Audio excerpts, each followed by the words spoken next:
Record ya. Eee, Terima kasih sudah join teman-teman yang ada di sini yang beberapa jadinya saya sampai hafal nama-namanya. Materi untuk pertemuan 12 teman-teman sudah bisa akses di, slide.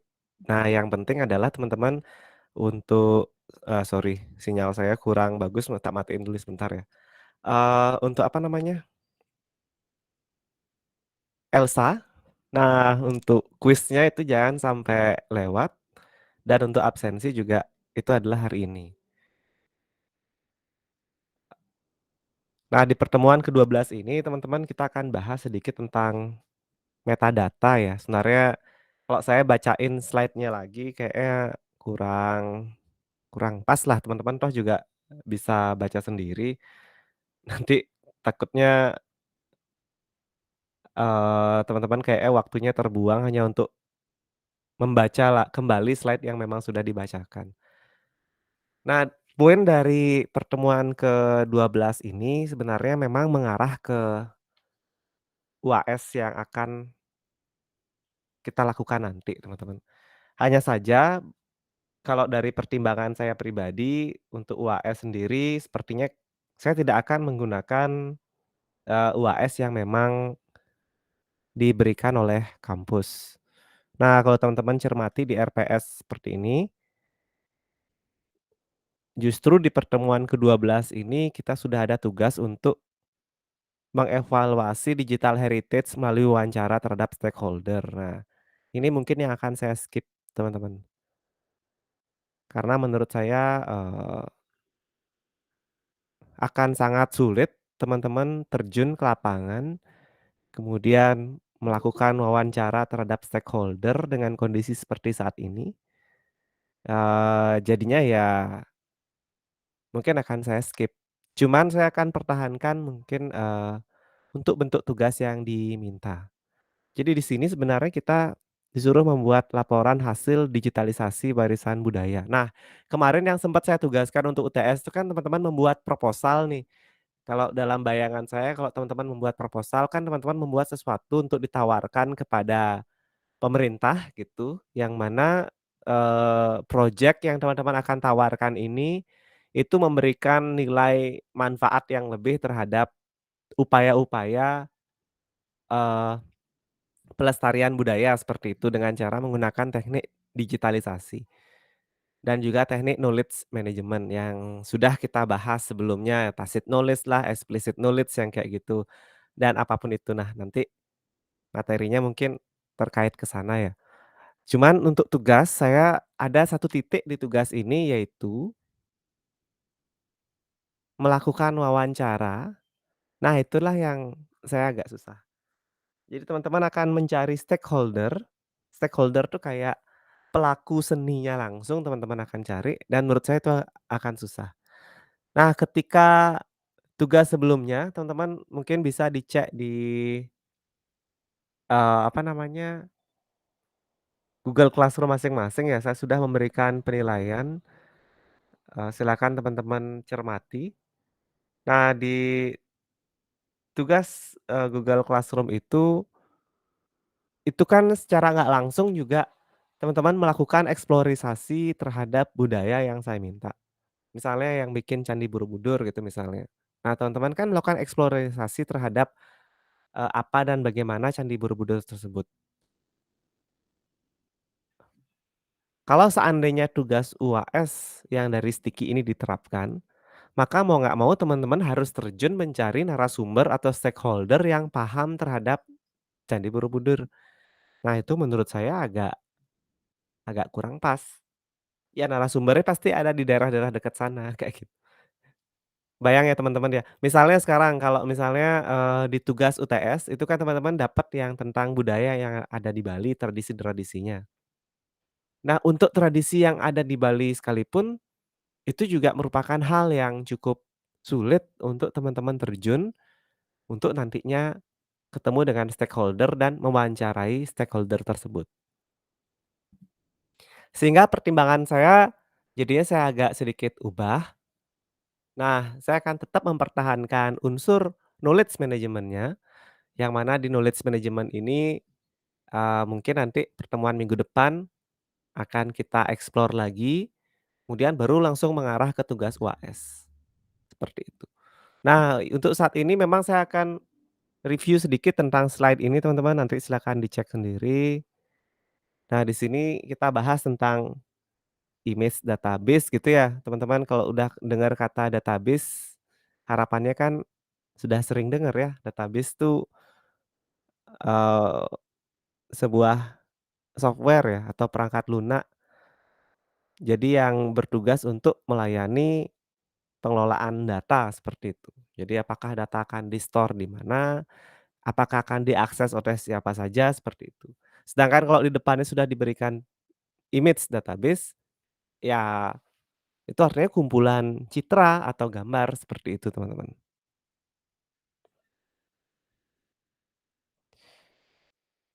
Nah, ini sebenarnya kita bahas tentang citra, teman-teman kalau kita bahas tentang gambar, jadi kenapa sih gambar itu menjadi, apa ya, pernah nggak dengar quotation, "pictures what a thousand word" kayak gitu. Jadinya sebuah gambar itu benar-benar bisa mewakili ribuan kata untuk mengungkapkannya gitu. Misalnya, "Coba ungkapkan dong tentang tari kecak," gitu. Kalau dengan narasi, teman-teman akan menceritakan bahwa tari kecak itu ditarikan oleh 100 orang misalnya, pria, kemudian menggunakan pakaian adat seperti itu, terus ada penari di tengah-tengahnya, kemudian ada gerakan tangan segala macam. Tapi begitu orang ingin, "Coba ceritakan dong tentang tari kecak." Nah, teman-teman perlihatkan image atau citra di sana, sehingga citra itu langsung dilihat kan. Dengan melihatnya saja kita sudah langsung kebayang kan, "Oh yang seperti ini ya tari kecak ya." Seperti itu, teman-teman. Nah, itu juga berpengaruh dari slide-slide teman-teman yang sepertinya teman-teman masih dalam siklus bahwa slide itu harus banyak tulisan gitu ya. Sebenarnya itu bisa di-improve teman-teman nanti mungkin gambar yang diperbanyak. Nah, kemudian yang menjadi poin di sini adalah sebenarnya kita menjelaskan satu kata yaitu metadata ini, teman-teman. Metadata itu artinya data tentang data gitu ya. Jadi semua informasi tentang sebuah data. Jadi teman-teman, data kan tahu nih ada data record yang ada di database gitu misalnya atau sebuah citra, gambar juga bisa kita sebut sebagai sebuah data. Kemudian metadata itu artinya data yang menceritakan sebuah data kayak gitu. Jadi gambar tadi itu diceritakan kapan diambilnya, seperti itu, lokasi pengambilannya di mana, mungkin kalau dia nyimpen titik GPS-nya, terus kedalaman warnanya apa, formatnya apa, dan ukurannya berapa. Itulah yang disebut dengan metadata seperti itu, tuh. Nah, arah dari pembahasan metadata ini sebenarnya nanti memang mengarah ke tugas yang akan ada sekarang. Teman-teman akan diminta untuk membuat metadata dari sebuah warisan budaya, dari proses wawancara. Nah, kayak gitu. Nah, proses wawancaranya inilah yang akan saya potong, akan saya skip. Yang menurut saya untuk kondisi saat ini, itu akan sangat susah. Jadi mungkin nanti kalau teman-teman diskusi dengan teman yang di kelas yang lain, kenapa mereka diminta untuk terjun ke lapangan mewawancara, kalau saya pribadi mungkin akan men-skip bagian itu karena menurut saya dengan tugas yang ada di Google Classroom pun juga sebagian teman-teman banyak yang belum menyelesaikan dan bahkan ada beberapa yang belum ngumpul. Jadinya saya ndak kepingin memberikan, mem-push teman-teman dengan tugas yang terlalu berat, karena toh sebenarnya kan di semester ini, teman-teman saya sempet cek secara random, beberapa teman-teman sedang mengambil seminar dan juga sedang menyelesaikan tugas akhir. Jadi ya saya harap teman-teman lebih terfokus ke tanggal-tanggal seperti tanggal 24 besok, itu kan pengumpulan untuk tugas akhir ya. Nah, silakanlah lebih fokus di sana, kayak gitu. Nah, yang hadir di grup ini kebetulan yang sempat saya notice, eee, tugasnya adalah punyanya Ulfia ya. Apakah Ulfia sudah ngecek? Iya. Udah, Pak. Iya, oke. Terima kasih banyak Ulfia, effort-nya luar biasa, eee, salut saya, nantilah intinya paginya saya ketika ngecek tugas, saya sempat pesimis kalau misalnya tugasnya gimana, tapi begitu masuk ke tugasnya Ulfia, nah perasaan jadinya tenang gitu. Oke, kemudian ada jenis-jenis metadata teman-teman, ada metadata deskriptif, administratif, dan struktural. Teman-teman definisinya apa, silakan dibaca sendiri di link yang sudah saya share. Di sana ada, eee, pembahasan lebih detailnya, teman-teman, yang materi tentang digital heritage, itu PowerPoint sudah saya share dari pertemuan 1 sampai 15 ya. Kuis juga sudah saya share, tugas, kemudian nggak lupa di dalamnya ada video juga, video sudah saya sempat share, seperti itu. Nah, definisi-definisi ini memang teman-teman kalau saya bacakan, teman-teman akan merasa kayak teori aja, sangat jauh dari pembahasan kita tentang heritage atau budaya, jadinya saya skip saja.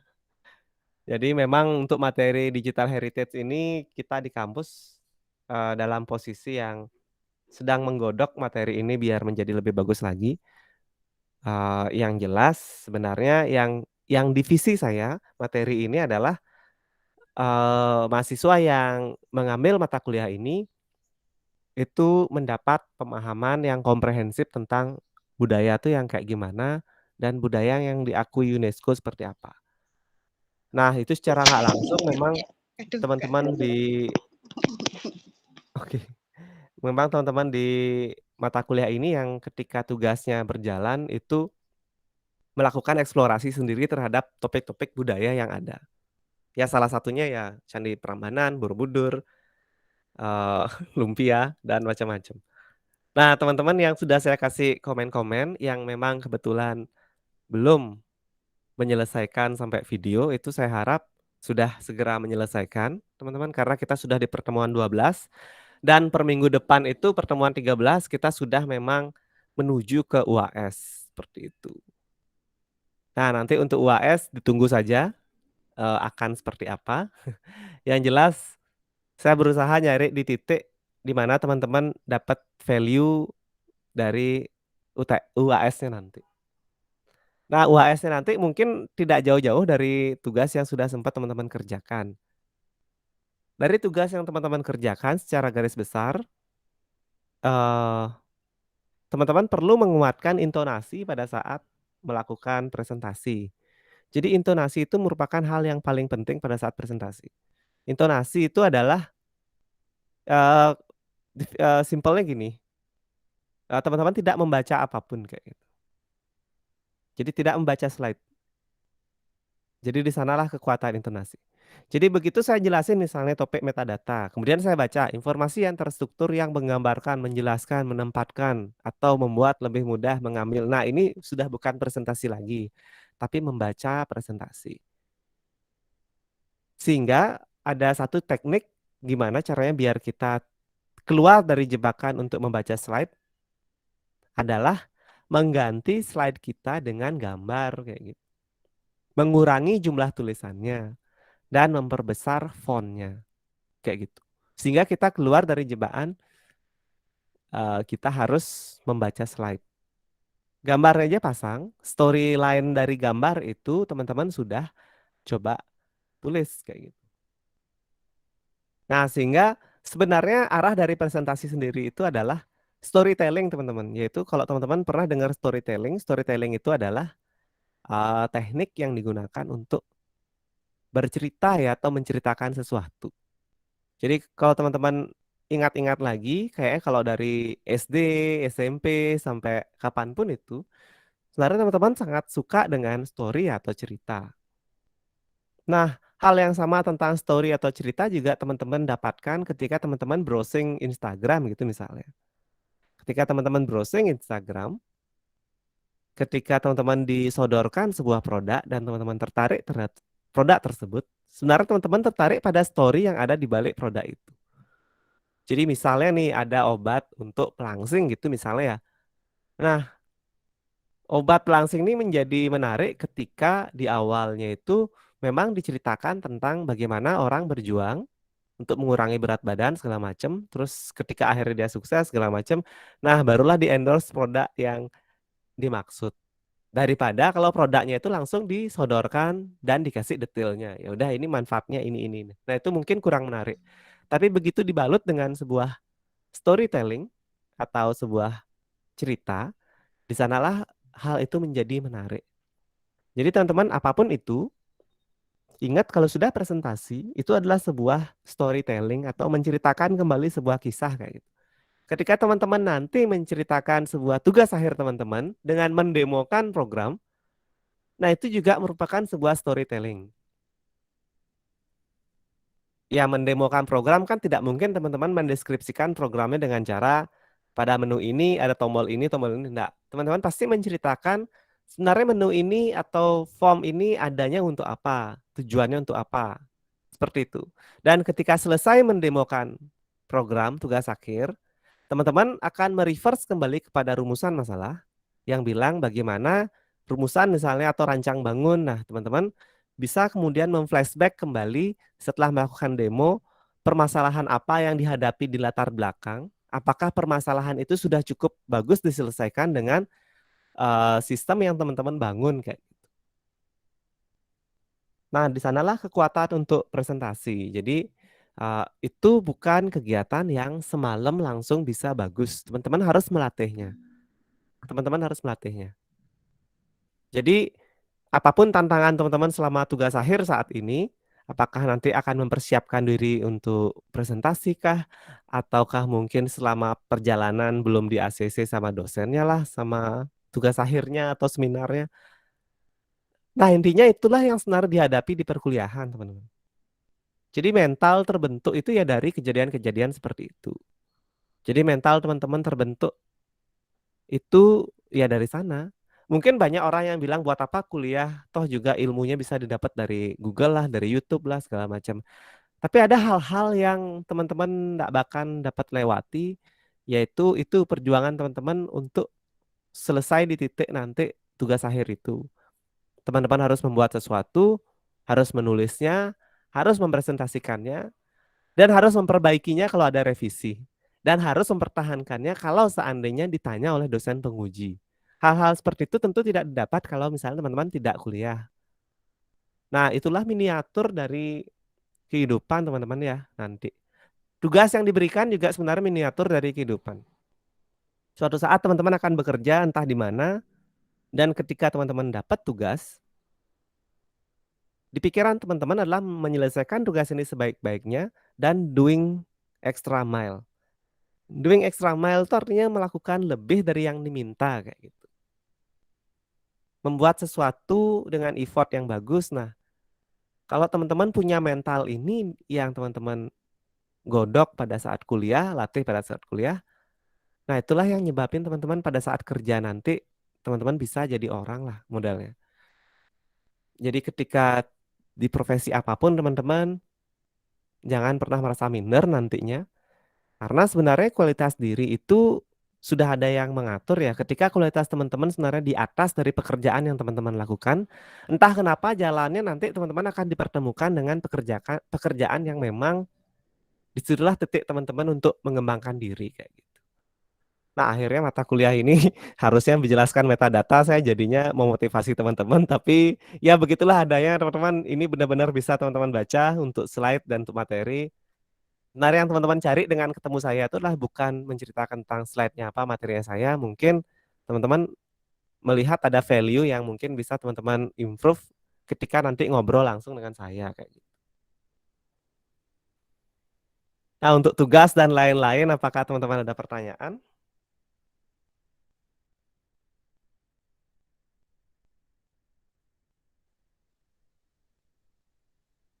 Kalau enggak, mohon ditunggu dulu lagi sebentar. Saya mau nge-share untuk eh, live session ininya ya, absensinya. Nah, Selamat silakan teman-teman cek pagi, di Pak. kolom chat. Nanti silakan diisi. Dan sekali lagi, absensi ini bukan untuk menilai kehadiran ini hanya untuk mensurvei kira-kira kalau diadakan kapan live sessionnya, pesertanya mungkin akan lebih banyak. Mungkin next kita balik lagi ke jam malam, sepertinya di jam malam lebih banyak peserta yang bisa ikutan, terutama untuk pertemuan minggu depan karena minggu depan kita sudah mulai bahas-bahas tentang isu-isu UAS. Dan target saya UAS kita lebih dahulu daripada teman-teman yang lain. Jadi saya akan memajukan sedikit UAS kira-kira di pertemuan minggu ke-15. Itu kita akan coba UAS pengumpulan. Pengumpulannya ya teman-teman ya. Dan sebisa mungkin kalau melihat kondisi teman-teman di sini yang sedang tugas akhir ataupun sedang seminar, saya tidak akan terlalu banyak memberikan eh, tugas yang terlalu berat lah poinnya. Intinya biar dari tugasnya itu teman-teman ada peluang untuk mengeksplor diri dan belajar kayak gitu. Itu aja sih sebenarnya poinnya. Silakan teman-teman di klik kolom absen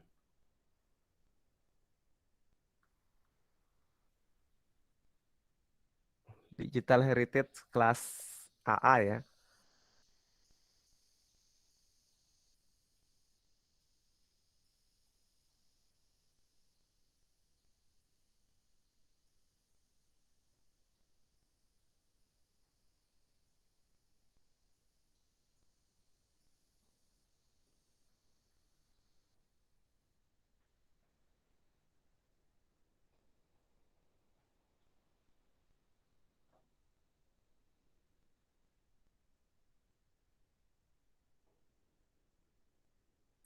Oke, baik teman-teman, terima kasih banyak.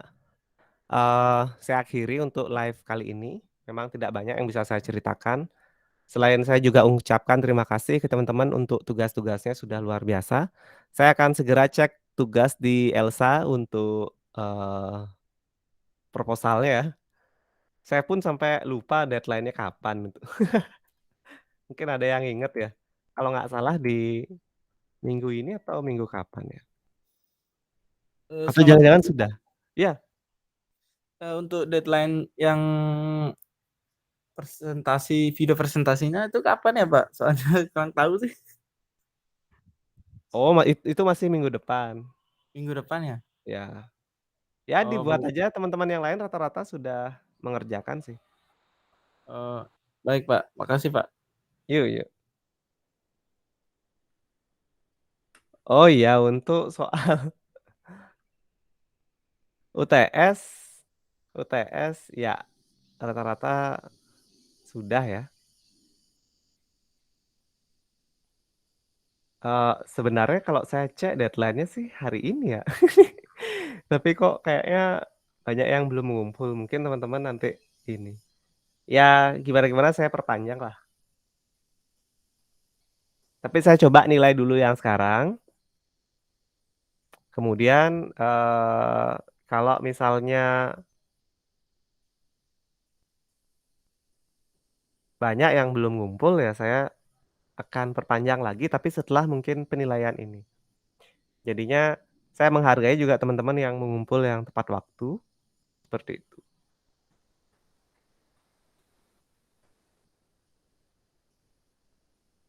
Ya, ternyata beneran banyak yang tidak submit ya. Bukan banyak sih. Rata-rata yang tidak submit di Google Classroom juga tidak submit di Elsa ini. Kemungkinan informasinya yang belum sampai.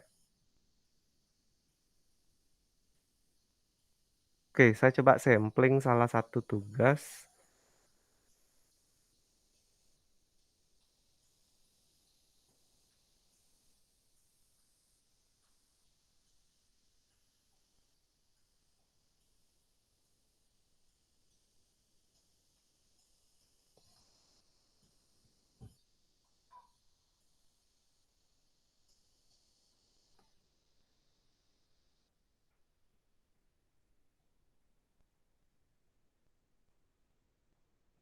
Nah, terlihat ya teman-teman ya.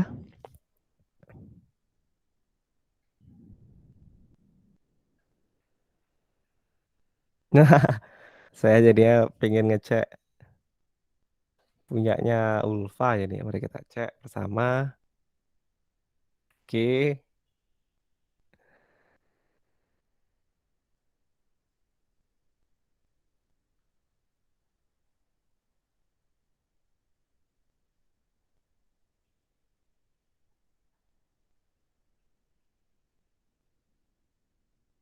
Oke, ya ya ya. Iya iya. Nah, teman-teman, sudah cukup oke. Intinya di sini sudah terlihat bahwa ini ya permasalahan utamanya, produksi kain cepuk yang semakin menurun karena dalam hal pemasaran. Jadi karena pemasaran tuh yang menjadi fokus di sini, sehingga teknik digitalisasinya ya melakukan pameran, kemudian mengendorse artis segala macam.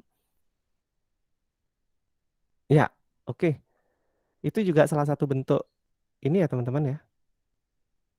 Oke, kita coba yang lain. Ya, terima kasih untuk Ulfa. Oke. Nah, ini mungkin bisa diimprove. Jadi, em,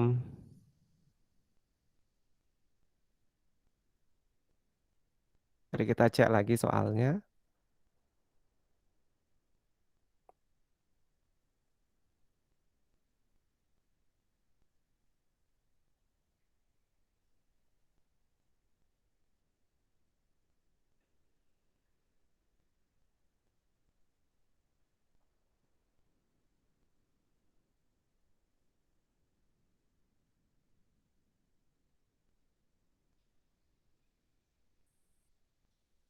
Nah, di kriteria penilaian teman-teman, yang pertama adalah kesesuaian ide proposal dengan permasalahan yang dihadapi. Kemudian penyajian bentuk dan teknik digitalisasi warisan budaya. Dan terakhir adalah laporan. Jadi dua poin inilah yang menjadi penilaian utama. Jadi bagaimana teman-teman menangkap ide kalau dari warisan budaya yang ada itu ada permasalahan. Yang jelas permasalahannya pasti akan mengarah ke permasalahan bahwa misal kalau tadi yang kedua misalnya tugasnya Adika ya, misalnya Genjek gitu. Nah, kemungkinan besar permasalahan yang kita angkat Genjek ini saat ini memang belum ada digitalisasinya. Jadi orang mungkin menikmati Genjek dari video yang ada segala macam. Sehingga eh, tim Adika menawarkan proposal ke saya. Ceritanya saya pemerintah ini bahwa untuk melestarikan kesenian Genjek ini, Pak, kita butuh dana ini untuk melakukan syuting gitu ya, atau membuat sebuah digitalisasi dalam bentuk film dokumenter tentang Genjek, kayak gitu. Nah, itu salah satu contoh. Contoh yang lain, Genjek ini ternyata eh, akapela, Pak, gitu. Akapela versinya Bali gitu. Karena olah vokal kan dia dan juga ada alat musiknya. Nah, jadi alat vokal ini biar lebih menarik buat anak-anak nih, biar anak-anak itu kebayang tanggenjek. Saya kebayang untuk membuat sebuah games, yang mana di games itu kayak Gitar Hero kayak gitu modelnya. Jadinya kalau dipencet keluar suaranya, kemudian itu kita bisa mainkan berbarengan. Jadinya nada yang ada di genjek itu kita dapat. Nah, seperti itu. Tapi tidak masalah untuk rekan Adika. Memang kesulitan dari tugas yang saya berikan terakhir ini untuk UTS itu letaknya adalah di pencarian literasi atau penulisan. Teman-teman akan sadar sendiri bahwa ketika mencari informasi tentang genjek, kok susah ya? Kok nge-search-nya kayaknya dikit orang yang nulis ya? Nah, teman-teman tahu kan begitu sedikit orang yang menulis, itu artinya explicit knowledge-nya jarang ada orang yang buat. Justru kita inilah yang berperan di sini untuk membuat explicit knowledge itu sendiri melalui proses wawancara ke stakeholder. Hanya saja saat ini ya agak kurang memungkinkan. Jadi ya mau nggak mau teman-teman diperdalam lagi pencariannya di internet, ditelusuri lagi tentang genjek itu kayak gimana. Mungkin di koran lah atau di mana kayak gitu. Nah, setelah itu baru dirumuskan ide. Nah, kalau dari tugasnya Ulfa seperti ini, saya sudah menangkap idenya bahwa akan melakukan ini. Nah, itulah yang perlu menjadi judul sebenarnya. Jadi judulnya dari proposal itu adalah digitalisasi kain tenun cepuk dengan media sosial Instagram dan ini gitu. Misal seperti itu, sehingga muncul. Nah, mungkin untuk masukan secara ini ya, apa namanya, proposal, nanti bisa Ulfa improve sedikit biar tidak terlalu banyak jenis font yang digunakan. Jadi di sini ada font jenisnya seperti ini, tapi di bawahnya tiba-tiba muncul lagi font dengan tulisan yang berbeda. Nah, itu bisa diperbaikilah, tapi itu minor. Namanya juga membuat proposal itu biasanya kita nggak sekali 2 kali langsung bikin yang bagus ya. Ini yang saya hargai, jadi bikin aja dulu, kumpulkan, nanti selanjutnya akan selalu ada, eee, apa namanya, wilayah untuk melakukan improvisasi atau pengembangan kayak gitu. Oke, mungkin seperti itu teman-teman, atau mau coba untuk, eee, case lagi satu mungkin, siapa yang mungkin kira-kira sudah ini,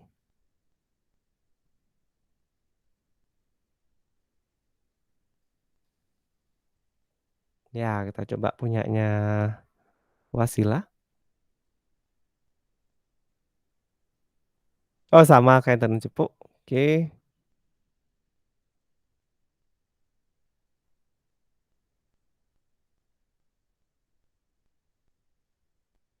Oke, good.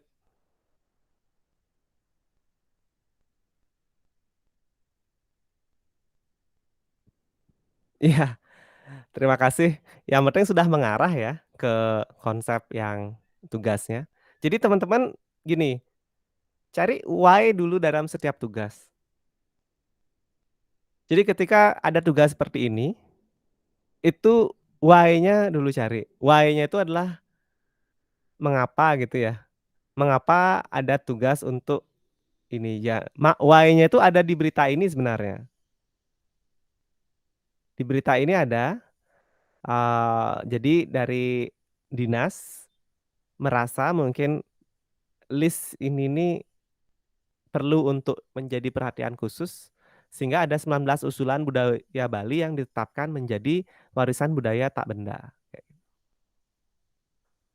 Nah, kemudian kitalah yang turun tangan sekarang, karena itu sudah ditetapkan, kita bisa dong mencari peluang rupiah gitu ya, dengan cara menawarkan apa yang kita bisa, ya salah satunya mempromosikan, bantu promosiin lah, bantu buatin videonya lah, bantu buatin games-nya lah gitu.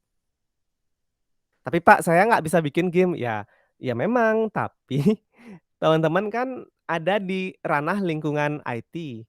Apa yang bisa IT-nya bantu itu sebenarnya. Jadi bentuk dan teknik digitalisasinya itu apa yang bisa teknik informatikanya bantu. Kalau misalnya bisa dengan membuat game dan kondisinya teman-teman, apa namanya, saat ini saya nggak bisa Pak bikin game-nya, ya kita tinggal nyari teman lain yang memang bisa buat game. Nah, seperti itu teman-teman. Itu aja sih poin-poinnya. Ya nantilah saya coba nilai dulu, tapi tenang aja kalau nilainya kurang-kurang juga selalu ada waktu untuk merevisi dan mengembangkan lagi. Oke teman-teman, sepertinya sudah tidak ada pertanyaan. Saya akhiri untuk recording-nya.